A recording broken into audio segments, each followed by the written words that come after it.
Welcome to the Agricology Podcast. I'm Matt Smee, Head of Agricology, and this week I'm bringing you a special edition. So we're just south of Peterborough in a field of oilseed rape at one of the trial sites for this 3-year companion cropping project.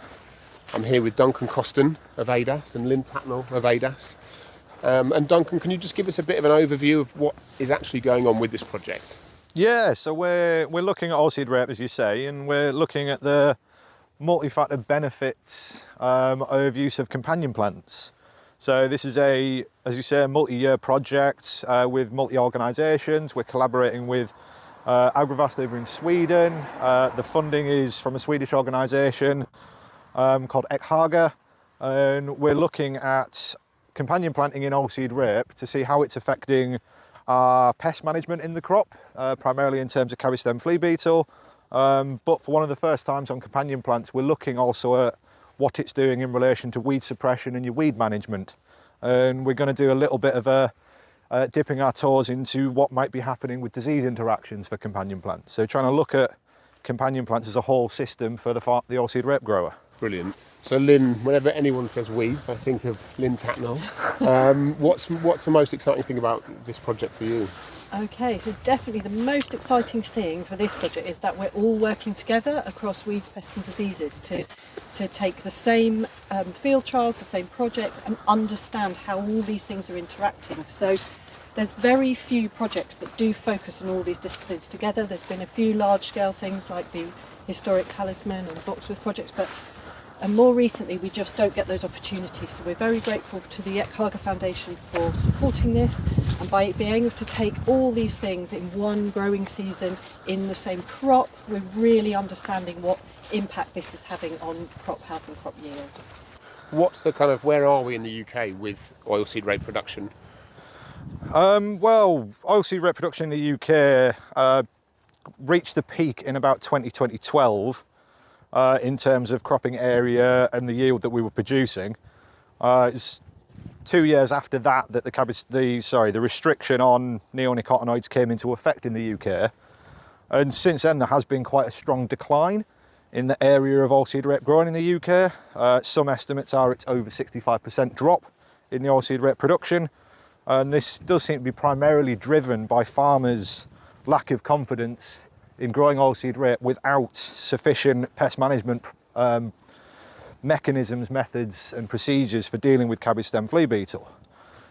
So it's a loss of confidence, a loss of products that could control this particular pest, so it's dropping off the rotation for a lot of growers. So we're looking at these things like companion plants to understand how can we better protect this crop in a more sustainable farming system, and how can we get it back to the levels that we used to have within the UK so that we can produce the oilseed rape we need for the demand we have in the country and get back to a situation where we're producing what we need. And as we used to export the crop, now we're our net importer of the crop. Duncan, as we're walking through this field of oilseed rape, what's happening from the pest perspective here in these trial plots at the moment? In oilseed rape, the primary one we've got in the UK and up in Sweden and over other ranges of Europe is a little beetle called the cabbage stem flea beetle. This is a beetle that feeds on brassica plants, and it uses them as host plants for its larvae, which oilseed rape is among those plant families. So we're using companion plants as a method for trying to reduce the pest pressure within the crop without the use of any synthetic chemicals. So since the ban of neonicotinoid insecticides in oilseed rape, managing that tricky pest at crop establishment has been quite limited. There's been less tools in the farmer's toolkit to be able to manage it. So one thing that's been looked at managing cabbage stem flea beetle for quite a number of years is using companion plants to mask the crop from the flea beetle. So whether that's through physical masking by obscuring the insect from being able to actually visually spot the crop plants, or through things happening with certain technochemicals affecting the flea beetle's perception for finding the actual crop. So it's all ways that we're trying to disrupt this insect pest within the field so it doesn't create as much damage to our actual cash crop, so that it doesn't become a big pest problem. As I say, it is one of the biggest insect pest problems in the UK. There is some leaf loss within this field. but we haven't seen as many larvae in this field, so, or at least when we've surveyed it today. But we are going to do stratified surveys to see what's happening with those larvae, because it could be the reason we haven't found any today is because these companion plants are doing their job and helping to disrupt the cabbage stem flea beetle finding the oilseed rape, which is leading to less larvae within your crop plant, so less pest pressure. Lynn, so as we're walking through the crop here in this trial site where you've got the different seeding rates of the companion plants, what's happening with the weed populations? Okay, so what we're seeing here, like you said, some of our treatments are looking at different seeding rates. So we can see some of the companion plants at different densities, but we're seeing weeds emerging where we have gaps. So the key weed species we have here are blackgrass. So blackgrass, one of the dominant problem grass weeds for many arable systems, and unfortunately a lot of the grassweed populations are most likely to be herbicide resistant, so they cause a great problem for the grower right across the rotation. And another key species here is poppy, so again another species which sadly is herbicide resistant across the UK, so again a real challenge for growers. So by being able to use something like these companion crop species to try and suppress the weeds emerging from the seed bank, it's giving us a great cultural control tool to use in this part of an arable rotation. Fantastic. And so Duncan, have we got anything, what's kind of the most exciting things that are coming up in the next year? The project's running over 3 years, there's 2 years worth of actual field data that's going to be gathered. Where are we with that now, and what's coming up in sort of 2026? Well, this year we're in our first round of field trials, so we're in one of the fields today. We've got 3 field trials within the UK and we've got 1 over in Sweden. So we're looking at this same factor of companion plant seed rate across all of these 4 trial sites. So we're gathering loads of data across the cropping cycle within that on the pest pressure, the weed burden. We'll be doing some disease assessments, but ultimately we'll look at yield as well. And then next year we'll be looking for more trial sites. I believe in the UK we're going to be planning 5 next year. So if you're interested in getting involved in the research and hosting a trial site, get in touch with us. And we're also going to be doing a couple more over in Sweden. So it will give us multiple seasons worth of data on a range of different farm systems across different habitat areas and different kind of climatic conditions. So it will really help us understand how we can give better guidance and optimization for companion plant use in oilseed rape, so we can be a bit more targeted in what we're doing, when we're doing it, and how we're doing it. Fantastic. Well, it's a bit of a miserable day, so let's go grab ourselves a cup of tea, and then we can have a bit of a chat in more detail about your specific areas of the project.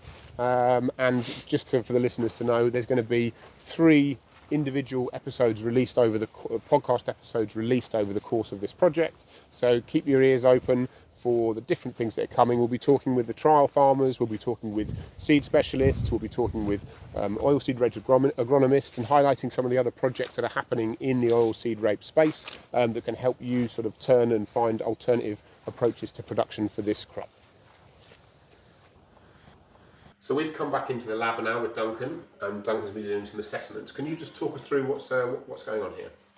Well, we're taking these plants that we collected from the field, from different known locations within our trial site, and we're going to take the plants out, we're going to set them over these big plastic containers in this polytunnel, and we're going to set the plants over the top of it to extract the cabbage stem flea beetle larvae so that we can count how many are in our different areas within the field and assess whether we've got more or less cabbage stem flea beetle where there's companion plants. Do you think this is going to map very closely with the amount of adult larvae that you found earlier in the year? So when we do the adult monitoring and the larval monitoring, we don't always see a direct, instantly relatable correlation, but there is a lot of data to assess that correlation from monitoring assessment and larval assessment. But there's, like in all insects, there's a lot of variation in the amount of eggs that the females will lay. So we sometimes see they don't directly match up, but they'll give a good indication. If you're getting a lot of flea beetle larvae in your traps in the autumn, flea beetle adults in your traps in the autumn, that is likely to show that you will pick up more larvae later in the season. You saw really low levels of adult pests in the autumn in the south, but in the north it was really quite high. Yeah, we did seem to pick up that difference. So it's not what I'd have typically seen in recent years, but here in Cambridgeshire, about 5 years ago, our flea beetle monitoring over the autumn picked up over 400 cabbage stem flea beetle in the traps, whereas this year we only picked up 1. in a similar area in the country and at the same time of year. So for those less familiar, what exactly do we mean when we talk about companion cropping? So this is, in the terms of companion cropping, this is where you are growing two plants simultaneously in the same space. So it can get quite into loads of nuances about companion cropping, companion planting, intercropping, inter-row. There's all kinds of different routes and discussions. The way we're referring to it in this project work is we would more sort of class these as companion plants. So companion plants and companion crops can be interchangeable depending on who you're talking to at the time. Me personally, the companion crop, you have to harvest it as well. So that's where you're harvesting two crops from in the field. We're not harvesting any of these companion plants within here. So I don't personally class it as a crop, but in cases of links with things like the SFI or some of the stewardship schemes, they will often refer to it as companion cropping. So it can be an interchangeable term, but it's deliberately sowing and drilling other species in with your main cash crop plant. So in the case of the work that we've got this year, our cash crop is the oilseed rape, and our companion plants are berseem clover, buckwheat and fenugreek. What's the length of the project? It's a 3-year project, but it's 2 years field work, and then we've got extra time after the field season to wrap a few things up. We're also going to be doing a fair few bits of farmer engagement, which will be led through yourselves at Agricology. We'll be hopefully arranging some site visits, so we'll get some people to trial sites here in the UK. So that'll primarily be people within the UK, but we will invite people across Europe as well. And we're also hoping to have something similar for the Swedish growers, because this is obviously a collaborative project between us in the UK and researchers and advisors over in Sweden. What does that kind of the Swedish connection and element bring to the research and the project in general? It's just much more scope, and it's slightly different farming system, slightly different issues with the pest pressure. So cabbage stem flea beetle in particular, as my main interest, is a big problem in Sweden. But depending on where you are latitude-wise in Sweden, it's very variable. It's much more of a problem in southern Sweden than it is in northern Sweden. And there is some work looking at the effect of cold winters on cabbage stem flea beetle life cycle in Sweden. So we don't know if we get the same pattern in the UK because we're a bit milder. So it's that interesting thing for me, particularly as an entomologist, looking at the beetle across two different habitat types of its host range. So it can be in much colder conditions up in Sweden, but it'll still be thriving. So it's the same species, but there'll be slight different nuances in how it's behaving, when it's doing things, how it's interacting with the crop. So the more we can understand it on its geographical range, the better we understand that pest, the better we understand the management practices, the better we can manage and protect the crop sustainably. Is companion cropping the answer to this? There is never going to be one answer, but it's a piece of the puzzle to help us build a better integrated farm management system for oilseed rape to get us growing it in the UK in a more sustainable way. Because globally wise, I mean, we've got some of the most sustainable farming practices in the world in the UK, but sometimes we need a bit of education, a little bit more training, a bit more understanding of how some of these things work practically out in the field to get that encouragement from the farmers to have the confidence to do it and run with it. So at least 2 of the trial sites we've got within our companion plant work this year have been doing companion planting for a number of years because they'd seen people talking about it, they gave it a go, they're doing it as standard farm practice now. But there'll always be other bits that can fit in. It's like the example that they use from the weeds world in blackgrass. You can't just use a sledgehammer to deal with blackgrass. You've got to use little hammers and do little small jobs, and each one will incrementally build up to give you good control of that problem in your field. I'm going to get into your kind of area of specialism now a bit more. Right, how long have you got? Yeah, well, this is what I'm conscious of. So you spent a lot of your time, your career, studying cabbage stem flea beetle in particular. Why is this so interesting to you? Why the cabbage stem flea beetle? Well, when I first started working on it, it was an unknown element to me. I'd come from a world of still agriculture, but working on arable entomology. So my actual background is looking at pollination service in different crops, both broadacre and fruit. So I did a lot of that work looking at what's pollinating crops and how that's working out in the field. And part of that linked in with what's happening with certain pesticide usage and the impact on non-targets, primarily pollinators.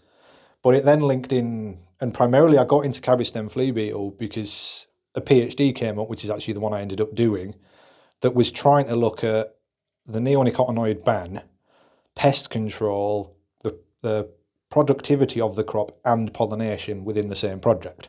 So I tried to actually look at what does the ban of neonics mean to the farmer in terms of how the hell are you going to manage your crop? What are you going to do without neonic seed treatments? What's that going to mean to the productivity of the crop? Are you just going to have to accept significant losses on your oilseed rape? Or as we've now seen, people just not growing it? But also what it meant to the actual pollinators. So we're trying to bring all of those things together. And then the more I delved into it, I got really interested in the cabbage stem flea beetle aspect in particular. And not just because it's one of the biggest insect pests in the UK. It's actually, and I do enjoy saying this to farmers, I think it's fascinating. It's a fascinating beetle that has some really interesting quirks in its life cycle. And for me, the things that get me interested and get my brain going and gets me kind of passionate and thinking about things is how insects and plants interact with each other, whether that's positive or negative for the plant. So as I say, I used to work on pollination stuff, and I still do some pollinator work, and that's a positive to the plant. But then we're also looking at these pests, and that's a negative to the plant, but the plant will respond, and the plant will be aggressive in response to a pest pressure. So it will be floristic and beautiful to draw in a pollinator, but they will change their scent, they will change their cuticle, they will change their body structure in response to a predator. In this case, it's cabbage stem flea beetle being the herbivore that it is. But they'll also then produce certain chemicals that will draw in wasp species to predate on the beetles within it. And it's that plant-insect interaction that really gets me interested. And I just think we've been quite lucky that nerd level in me of insect-plant interactions, there's one of those that is a very, very big, agriculturally important and highly significant to the UK sustainable farming system in the form of cabbage stem flea beetle. And I seem to have just landed quite well on it. Anything around the companion crops harbouring beneficial insects that will support that sort of process as well? I mean, this is within the realms of a lot of the work that's looking at companion plants. It's looking at how you can use them to draw in your natural enemies, your natural pest control. I mentioned before about buckwheat, that flowers in the autumn. So one of the big ways that we can help control things like cabbage stem flea beetle and a lot of insect pests in the UK is by promoting parasitoid wasps. So these are the vicious little things of the undergrowth. They will lay their eggs inside another insect, which will then kill that insect, and that's its reproductive cycle. So it's, for those over 18, it's very much like the Aliens horror films. It will eat the insect from the inside out. Some of them, they will quite deliberately eat the least important organs first to keep it alive as long as possible. It's a horrifically grim world, these wasps. But the parasitoid wasp, if you're trying to get those to control your cabbage stem flea beetle in the autumn, oilseed rape's not going to flower until the spring. These parasitoid wasps need nectar. They, as adults, survive on nectar. They lay their eggs in other insects, but they themselves need fuel to fly. So if you can put in a companion plant that gives the food that they need to be able to be active in the area where you want them to control your pest, you're more likely to bring them in to control that pest if you've got all the resources the insect needs in the same place. And it's the same with some of the other insect predators that we see. We think, and I've seen some data looking at having companion plants and keeping that green cover over the soil helps promote certain ground beetle species. So it brings some of those more shade-loving ground beetles right into the centre of the field, into different parts of the field, and helps bring natural enemies into the field to help those eat your pests and effectively create a better, stronger ecosystem. Because in agricultural systems that we work on, it's an ecosystem. No matter what we do to it as humans, it's an ecosystem. Nature is going to interact with it in all kinds of known and unknown ways. But if we strip it down to a base principle of one type of plant, we're just creating the perfect environment for a pest to thrive. So as I say about cabbage stem people finding the crop, we create an oilseed rape field that's just oilseed rape, growing up just at the time these beetles are flying and they're looking for somewhere to mate and to lay their eggs for their larvae to develop in the plants. And us human farmers have come along and gone, here you go, here's exactly what you want, really easy to find, exactly when you want it. So they thrive. But if we try and bring in some of these other ecological networks, try and make it harder for them to find it, make it a little bit more closer to a natural system, we have more of those ecological networks functioning within that farm system. So we can try and improve our natural pest control, so we can let biology and nature control our pests so that we don't have to actually do anything. And in the words of Steve Ellis, who's will be really missed here at ADAS, he's recently retired, but one of his big components in his big campaigns is the art of doing nothing. If you get the ecological system and balance right between your predators and your natural enemies and your pest community in your field, you shouldn't get to a problem of a pest explosion, because it will be naturally controlled. Well, on that brilliant note, I'm going to leave Duncan here in the lab and head over to see Lynn in her office to hear a bit more about how weed management is going to be explored during the project. How might companion cropping change this competitive balance between the crop and the weed pressure that you're seeing, particularly with resistant weeds? Yeah, so what we're hoping with the companion crop is if we can get a good establishment of that companion early on, so when we're drilling the oilseed rape crop, it'll prevent the weeds from chitting, from germinating from the seed bank. So we will get that early cover of the companion, and there won't be then the competition from the competitive weeds with the crop. And the companion choice of species that we have in these trials, they are not so competitive against the oilseed rape, so they'll be less competitive than any weeds that we're allowed to grow. And is that less competitive from a root zone perspective or from a vigour perspective? So a bit of both. Hopefully the companion crop species will not be there too long in the whole cropping cycle. So we'll get that early establishment in August, September. The oilseed rape plants will then be able to get away and they'll be able to grow beyond that, so the bigger root zone, and they can use that space.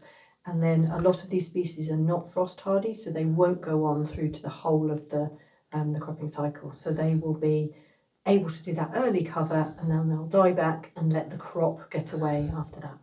And will the crop have enough of a sort of canopy to then do the job of suppressing weeds coming up later in the growth cycle of oilseed rape? Yes, so hopefully by suppressing the vigorous autumn germinating species like some of the grass weeds and certainly common poppy, we'll have less species that will then have the opportunity with any lighter water to be able to germinate later on. And if they do, they would possibly not get to maturity because they'll be under that competitive canopy. You mentioned poppies and blackgrass as two particular sort of ones of concern, and that's because of resistance. Any other species that you're really interested to see that are just kind of having impact on oilseed rape crop in general, or just that you want to see how they're behaving with a companion crop? Yeah, so there's many other weeds that are still very competitive and will go on to producing seed that will go into seed banks. So we would probably be also monitoring things like the cranespill species, shepherd's purse, cleavers, all species that, again, high seed producers that will be filling the seed bank if we let them go to maturity under the canopy, but may not be resistant. So if a companion crop had been planted and it established fairly well, but it wasn't suppressing the weeds, the farmer might decide they need to spray because of the competition that's coming on, and that would kill off the companion crop that had been planted? So not necessarily. We may be able to just use a herbicide directly for the grassweed management, if that's the main weed we're looking at. So we have different herbicide options that may retain some of the companion crop species. So the use of herbicides can still be considered in these systems, but obviously ultimately we're trying to reduce the overall input. You've got buckwheat as one of the companion plants. Buckwheat is known for its sort of allelopathic properties, where it sort of releases chemicals into the ground. I think there's been research done that shows it's quite effective at controlling couch grass. Will that, is there sort of, I don't know if you're assessing it, but sort of from your knowledge as a weed biologist, is that an interesting area that might help stop weed germination in future years, or is that sort of a bit of a myth? Yeah, no, I think it's really important. It's a really interesting question. So buckwheat, definitely, I've done work in the past looking at the suppression of couch grass, and I think you do have to have a very high density of buckwheat. So maybe in these companion mixes, we may not have quite enough for that allelopathic effect, but I think it's certainly something to consider and not rule out. It's not just a myth. It's definitely, it does have a competitive effect from the allelopathic properties. Quite often with buckwheat, if you can create a mulch, or if it was then cut and left as a mulch, that has a better weed suppression effect and allelopathic effect, but unfortunately in these cases with these companion crops we're not going to be cutting them, we're just going to be letting them die back naturally. So, but no, really important part of what we're doing, including something like buckwheat in the system, again should give some rooting benefits and all sorts for the soil properties. So it's a great plant to be included with other species as part of the companion mix. So we've got berseem clover, also known as Egyptian clover, that's in the mix. Clover, obviously, great fixture of nitrogen. Is any nitrogen going to get fixed in its life cycle because it's only in for a short period of time? Will there be anything going into any biological nitrogen fixed into the ground to help future crops? Yes, definitely. And again, great question. I think this is why it's a really good point to have these companion mixes, because a lot of these species are bringing lots of different things to the mix. So definitely will have chance to fix nitrogen in that time. It grows very quickly. And it's again just not so competitive. So it's not like having perhaps a white clover or something people might be concerned about bringing in as a problem species for the future. This isn't so competitive and just brings that nitrogen fixing element as a legume. Brilliant. So we're looking at potential weed suppression, and we're looking at potential allelopathic effects happening through the buckwheat, and we're looking at a bit of nitrogen as well. So we're really going beyond just the weed element of the benefits that this practice can bring to a system.